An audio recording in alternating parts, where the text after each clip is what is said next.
আসসালামু আলাইকুম। বাসসুমোর নতুন আরেকটা ভিডিও। তো এই ভিডিওতে আমরা দেখার চেষ্টা করব যে বাসসুমো দিয়ে কিন্তু বাসসুমোর অনেকগুলো ফিচার আছে। তার মধ্যে একটা খুবই ইন্টারেস্টিং ফিচার হলো যে বাসসুমো দিয়ে আমরা চাইলে আমাদের ফেসবুক পেজ, আমাদের না অ্যাকচুয়ালি আমাদের নিজেদের ফেসবুক পেজ অথবা আমাদের নিজেদের ফেসবুক পেজে কি পোস্ট হচ্ছে সেটা তো আমরা জানবই। আমাদের কম্পিটিটরের ফেসবুক পেজ অ্যানালাইসিস করতে পারবো আমরা খুব সহজেই। সো সেটা আমরা কিভাবে করব সেই বিষয়টা আমরা আজকে দেখার চেষ্টা করব।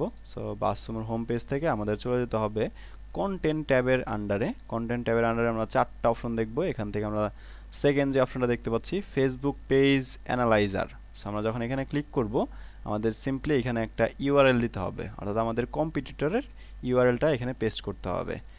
এক্সাম্পল পারপাস আমি ধরে নিচ্ছি এটা হচ্ছে আমাদের কম্পিটিটরের ওয়েবসাইট। সো কম্পিটিটর ওয়েবসাইটে দেখবো যে আমরা কোথায় তাদের ফেসবুকের ইউআরএলটা আছে। এই যে এখানে দেখতে পাবো যে ফেসবুকের ইউআরএলটা, এখানে মাউস পয়েন্ট রাখলে দেখা যাচ্ছে নিচের দিকে নাম লেখা আসতেছে। এখানে দেখতে পাচ্ছি যে www.facebook.com/veganhugs এরকম। অথবা এই যে এখানে দেখতে পাচ্ছি, এখানে ক্লিক করলেও কিন্তু আমরা চলে আসবে। এখন এই যে দেখতে পাচ্ছেন আমি হচ্ছে আরেকটা ট্যাব ওপেন করে রেখেছি। আমাদের জাস্ট এই ওনার ফেসবুক পেজের ফলোয়ার বা হচ্ছে লাইক ফলো এগুলো আমাদের কিছু দেখতে হবে না, বা আমরা র্যান্ডমলি এরকম পোস্টও দেখবো না। আমরা জাস্ট কী করবো, অ্যানালাইসিস করার চেষ্টা করবো। সো আমাদের হচ্ছে এই ওয়েবসাইট বলতেছি না, সো ওয়েবসাইট না অ্যাকচুয়ালি এটা হচ্ছে ফেসবুক পেজের ইউআরএলটা লাগবে, যেহেতু ফেসবুক পেজকে আমরা অ্যানালাইজ করার চেষ্টা করব। সো আমরা সিম্পলি এই ফেসবুক পেজের ইউআরএলটা কন্ট্রোল-সি দিয়ে কপি করে ফেলবো।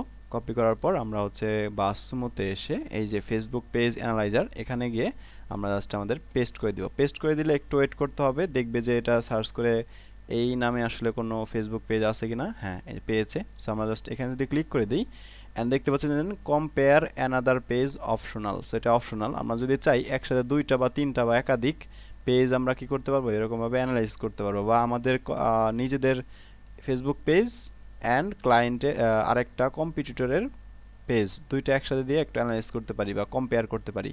সো আপাতত আমি জাস্ট একটাই দেখাচ্ছি। সো অ্যানালাইজে আমরা যখন ক্লিক করব তখন এটা ডিটেলস দেখতে পারবো। কেমন ডিটেলস দেখতে পারবো? অ্যাকচুয়ালি আমরা দেখতে পারবো যে আসলে সে কতটুকু অ্যাক্টিভ সোশ্যাল মিডিয়াতে, সে কী ধরনের পোস্ট করে, কতদিন পর পর পোস্ট করে, তার যে পোস্ট যেমন হচ্ছে হ্যাপি সানডে নিয়ে একটা পোস্ট করেছে, দেখতে পাচ্ছি যে এখানে একটা পোস্ট করেছে। সো প্রত্যেকটা পোস্টের মধ্যে এভারেজ তার রিয়াকশন কেমন, লাইক আছে কেমন, কমেন্ট কেমন, শেয়ার কেমন এবং আলটিমেটলি এঙ্গেজমেন্ট কত হয়েছে সেটা কিন্তু আমরা সহজেই এখান থেকে অ্যানালাইসিস করতে পারবো খুব সহজেই। কিন্তু আমরা যদি ফেসবুক পোস্ট থেকে দেখার চেষ্টা করতাম যে ফেসবুক পোস্টে কি হয়েছে, 81টা লাইক এসেছে, একটা কমেন্ট, 4টা শেয়ার। সো এখান থেকে কিন্তু খুব বেশি অ্যানালাইসিস করতে পারতেছি না, বা আমাদের খুব সময় লাগতেছে। 18 ঘন্টা আগে পোস্ট করেছে, 21 আওয়ার আগে একটা পোস্ট করেছে। সো আমরা কিন্তু এখানে থেকে আমার টাইম লাগছে। সো আমরা যদি এই বাসসুমোর এই ফিচারটা এখানে একটু অ্যাপ্লাই করি এবং হচ্ছে এখান থেকে একটু অ্যানালাইসিস করার চেষ্টা করি, তাহলে খুব সহজেই কিন্তু আইডিয়া জেনারেট করতে পারবো। যে দেখতেই পাচ্ছি যে এই পোস্টে হচ্ছে প্রায় 17,000 রিয়াকশন এসেছে, সেখান থেকে 14,000 লাইক এসেছে, কমেন্ট এসেছে 672টি, শেয়ার এসেছে অনেক, এঙ্গেজমেন্ট অনেক। সো এরকমভাবে কিন্তু আমরা অ্যানালাইসিস করার চেষ্টা করতে পারবো যে আসলে কেমন টাইপের পোস্ট করে, যেমন এই যেটা কী ধরনের পোস্ট করেছে। অ্যান্ড দেন এখানে দেখতে পাচ্ছেন যে এই যে নিচের দিকে কিন্তু দেখতে পাচ্ছেন যে একদম ডিরেক্ট veganhugs.com /pineapple-fried-rice-vegan-gf। সো তার কিন্তু যে ওয়েবসাইটের কিন্তু হুবহু লিঙ্কটা কিন্তু শেয়ার করে দিয়েছে। ইজি পাইনাপেল ফ্রাইড রাইস, তারপর হচ্ছে এরকম bursting with mouth watering flavour, so much healthier then take out to recipe. So recipe colon দিয়ে তার ওয়েবসাইটের ইউআরএলটা দিয়ে দিয়েছে।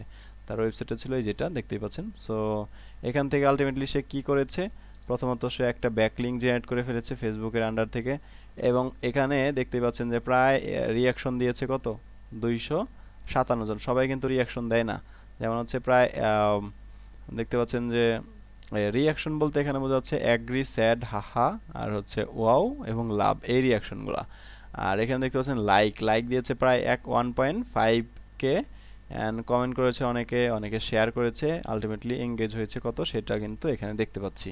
সো এত পিপল এঙ্গেজ হয়েছে, তার মানে কিন্তু তারা কিন্তু অনেকের মধ্যে কিন্তু অনেকেই কিন্তু ডিরেক্ট এখানে ক্লিক করেছে, ক্লিক করে কিন্তু তার ওয়েবসাইটে ল্যান্ড করেছে এবং হচ্ছে তার আলটিমেট ভিজিটর এসেছে এবং হচ্ছে তার যে এখান থেকে যে অনেকগুলা ভিজিটর সে ইজিলি কিন্তু পেয়ে গিয়েছে। সো এই বিষয়গুলো কিন্তু আমরা অ্যানালাইসিস করতে পারি যে সে কতদিন, এই দেখতে পাচ্ছি এখানে জানুয়ারির 20 তারিখে হচ্ছে সে এখানে পোস্ট করেছিল। সো কতদিন পর পর সে পোস্ট করে, কিভাবে পোস্ট করে, কোন সময় পোস্ট করে, সেটার রিয়াকশনগুলো কেমন, কোন পোস্টের রিয়াকশন কেমন, এই বিষয়গুলো কিন্তু আমরা খুব সুন্দরভাবে অ্যানালাইসিস করতে পারি এই বাসসুমো ফেসবুক পেজ অ্যানালাইজার অপশন থেকে। অ্যান্ড আমরা এটাও জেনেছি যে এখান থেকে আমরা চাইলে আর একটা কম্পিটিটর কিংবা আমাদের নিজেদের ওয়েবসাইট দিয়ে আমরা কম্পেয়ার করতে পারবো যে কোনটার কি অবস্থা। ওকে, সো নেক্সট ভিডিওতে আমরা হচ্ছে ইউটিউব অ্যানালাইজার এর বিস্তারিত সম্পর্কে জানবো এবং হচ্ছে তারপরে ক্লাসে আমরা ব্যাকলিংক অ্যানালাইজার সম্পর্কে জানার চেষ্টা করব। সো আজকের ভিডিও এই পর্যন্তই রাখছি, সবাই ভালো থাকবেন, আল্লাহ হাফেজ।